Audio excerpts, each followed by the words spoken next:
The town praised him.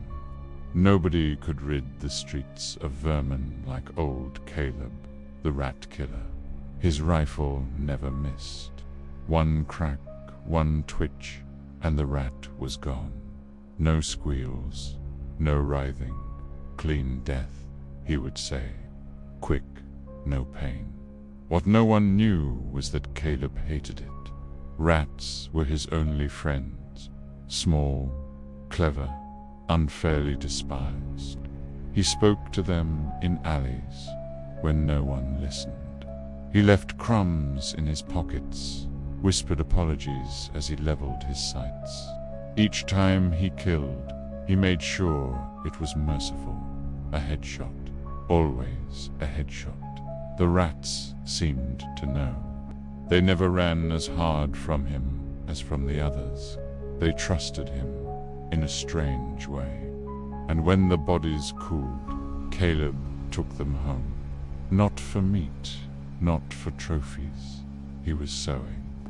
Stitch by stitch, he worked through nights with needle and gut string, piecing pelts into a patchwork cloak. Dozens of tiny faces, stitched over one another, formed a mask that stretched across his own. Their glassy eyes would watch with him. Their teeth would grin when he grinned. The town thought the rat catcher loved his work. They never saw his hands shake as he lined up another shot. They never saw the tears in his eyes as he whispered, "Forgive me. One day I'll make it right." That day came at the harvest fair. Lanterns swung. Children played. Men laughed with mugs in hand.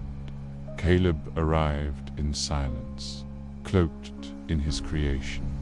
The rats covered him head to toe, a writhing skin of fur and teeth. His mask twitched when he breathed, tiny whiskers brushing against his lips. At first, people laughed.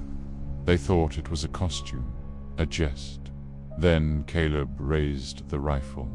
The first shot took a man's eye. The second burst through a juggler's smile. Caleb didn't miss. He never missed.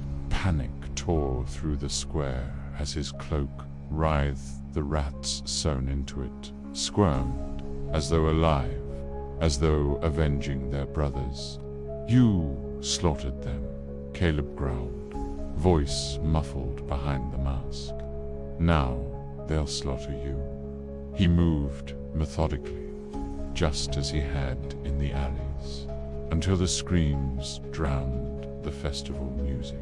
By dawn, the fair was empty, save for scraps of meat, bones gnawed clean, the scuttling of countless tiny paws, and the gnawing of teeth as the bodies were eaten. The rat catcher was gone, his cloak lost to the shadows of the sewers.